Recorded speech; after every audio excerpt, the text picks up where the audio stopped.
In March 2014, Crimea unilaterally declared independence from Ukraine. Less than 48 hours later, Russia annexed it. In this video, I'm going to explain why Crimea declared independence, even though there was never any intention for it to exist as an independent state.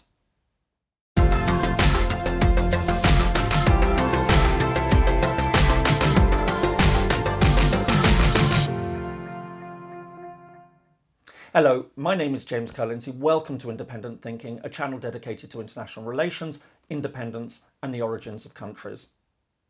Crimea's declaration of independence and its subsequent annexation by Russia was one of the most important developments in contemporary international relations.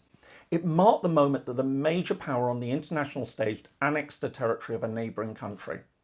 While there have been a number of cases where territories have been invaded and occupied, in the vast majority of these situations, the invading power has stepped back from formally trying to lay claim to the territory. In most cases, it has instead tried to claim that the territory is now an independent state, albeit under its de facto control.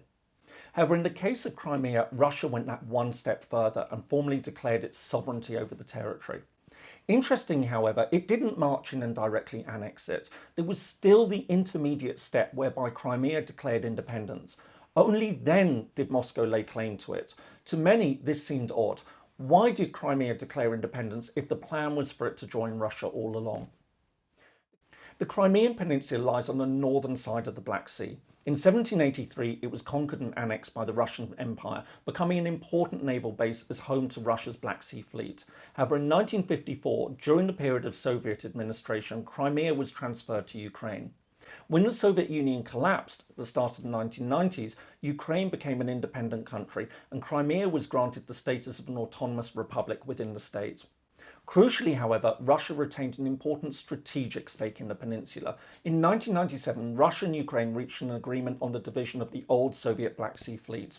Under the terms of the deal, the Russian Black Sea Fleet would be based in the Crimean city of Sevastopol until 2017.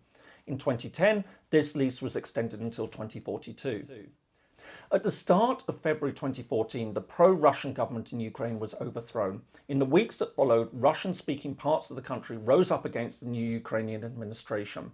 This disruption also included Crimea, whose population was estimated to be around 60% ethnic Russian, and where previous polling had shown consistently strong support for seceding from Ukraine and joining with Russia.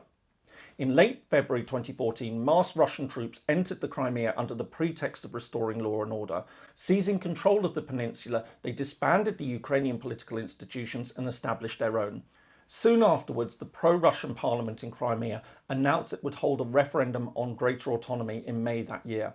However, the vote was quickly moved forward to 16th of March. At the same time, the question was changed to whether Crimea should remain a part of Ukraine or should become a part of Russia. The decision to hold a referendum caused an international outcry.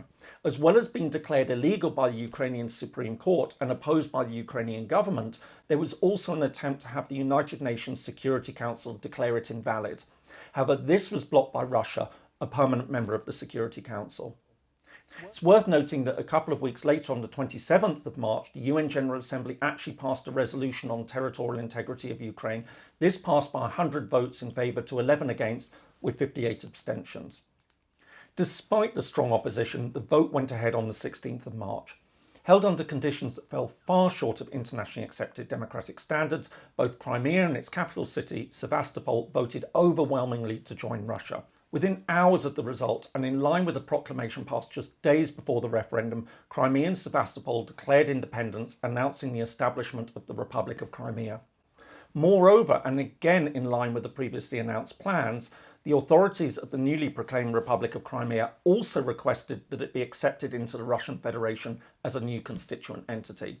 Needless to say, the Declaration of Independence was condemned by much of the world. However, the new state was immediately recognised by Moscow. This paved the way for the next step, Crimea's annexation. On the 18th of March, a treaty on the Republic of Crimea's accession to Russia was signed. Within days, this had been approved by the Russian Supreme Court and Parliament. The Crimean Peninsula had now been annexed by the Russian Federation.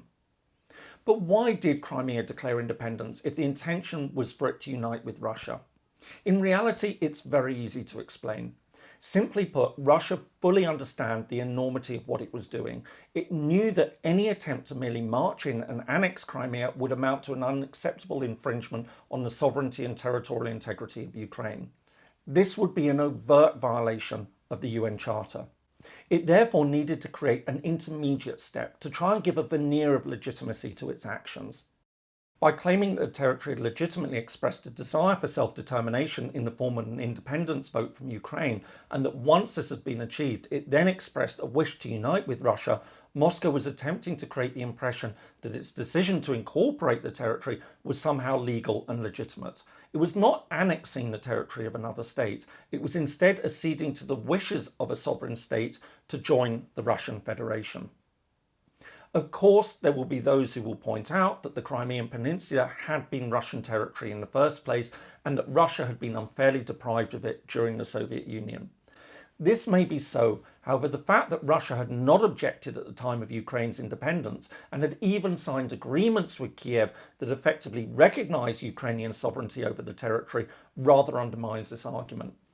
As for the argument that it was merely responding to the will of the people for union with Russia, this has no validity.